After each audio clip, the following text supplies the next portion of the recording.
मैं महाराष्ट्र पे ही केंद्रित रखना चाहता हूँ और सोनिया गांधी या ईडी या राहुल गांधी पे भी बात करेंगे। देखिए, महाराष्ट्र बीजेपी के लिए क्यों आवश्यक था, कुछ तो बात अमरिंदु जी ने कही,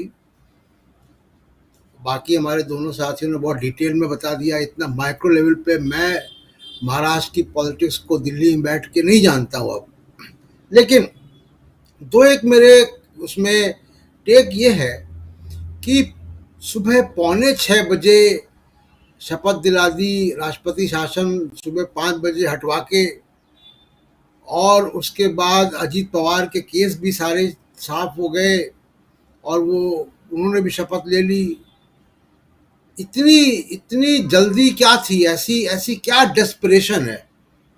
एक तो कि फाइनेंशियल कैपिटल है, दूसरा अगर आप बीजेपी की नेशनल पॉलिटिक्स को आप देखें, जिसकी चर्चा मैं कई बार आपके शो में कर चुका हूं, कि एनडीए का स्वरूप लगातार बदल रहा है। महाराष्ट्र जब ये उद्धव ठाकरे या शिवसेना एनडीए के पार्टनर थे तब भी फ्रिक्शन बहुत था, कितने मंत्री होंगे कितने नहीं होंगे, मंत्रियों के विभाग क्या होंगे, बहुत सारी इश्यूज आते रहते थे। अब क्या हुआ कि ये एक तो फाइनेंशियल कैपिटल है, वो अपनी जगह है, तो बीजेपी का जो आधार है वो लगातार श्रिंक हो रहा है। सीटें बढ़ रही हैं लेकिन उनका यूनिवर्स जो है वो श्रिंक हो रहा है।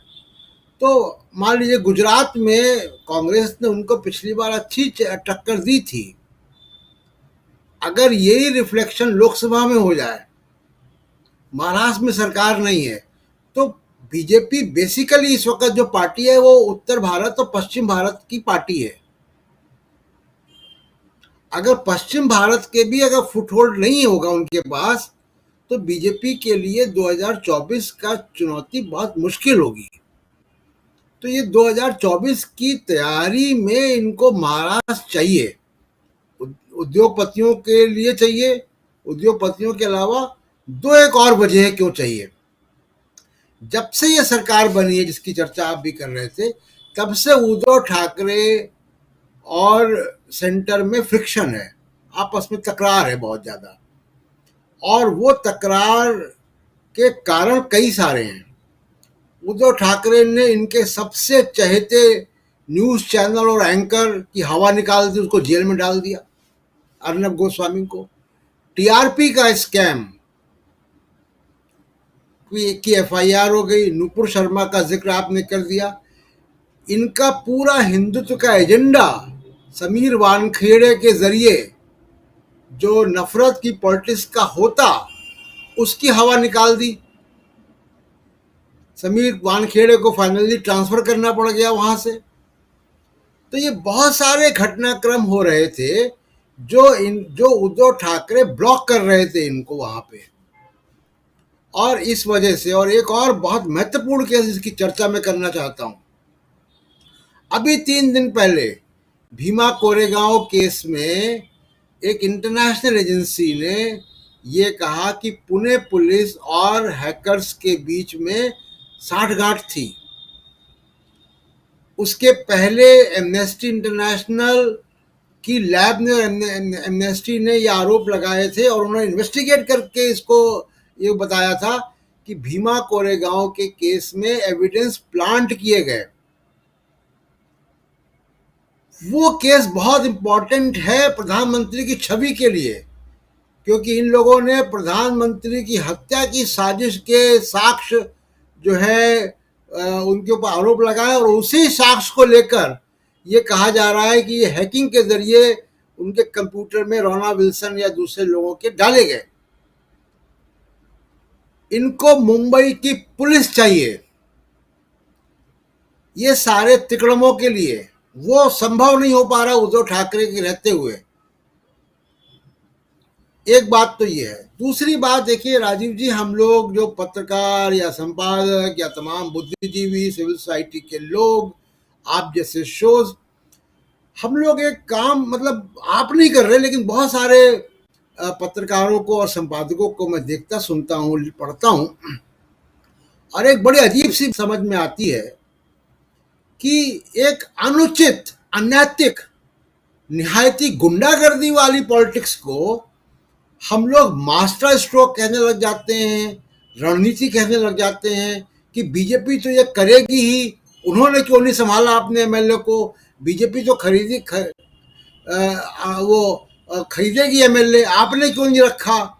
यही यही तर्क दिए गए जब मध्य प्रदेश की सरकार गिरी। अब ये जो तर्क है, ये जो जस्टिफाई करने का है एक अनैतिक पॉलिटिक्स को, ये भारत के लोकतंत्र के लिए अच्छा नहीं है। चाय की दुकानों में, पान की दुकानों में, गली कूचे में लोग बात करें इस तरीके की समझ में आता है, लेकिन बड़े संपादक, बड़े बुद्धिजीवी अगर इस तरीके की बातें करते हैं तो बड़ी शर्म की बात है। आप देखिए कि आज से 30 साल पहले, 30-35 साल पहले इसी राजनीति को अनैतिक माना गया, संविधान में संशोधन करके 10वां शेड्यूल जोड़ा गया। आया राम गया राम की पॉलिटिक्स को हम लोगों ने कितना लिखा उसके बारे में, कितना कहा गया, और अब उसी पॉलिटिक्स को हम कहते हैं मास्टर स्ट्रोक है। ये कौन सा मास्टर स्ट्रोक है? आप 5 स्टार 7 स्टार होटल में, ली मेरिडियन में, सूरत के उद्योगपतियों के पैसे पे आपने एमएलए को रखा हुआ है। आज आप उद्योगपति कर रहे हैं, अब इसको जस्टिफाई करेंगे तो कल बंदूक की नोक पे ये काम होगा। कोई गुंडा माफिया होगा, वो बंदूक की नोक पे एमएलए को खरीदेगा, बेचेगा। तो ये इसको जस्टिफाई करना बंद करें हम लोग। दूसरी बात की, जो अगर देखिए शिंदे में और उद्धव ठाकरे में अगर आर पार की लड़ाई होगी, जैसा कि संकेत आ रहे हैं, क्योंकि उन्होंने उनको पार्टी के लीडर से, ग्रुप लीडर से हटा दिया है, तो एक मैसेज उनको चला गया।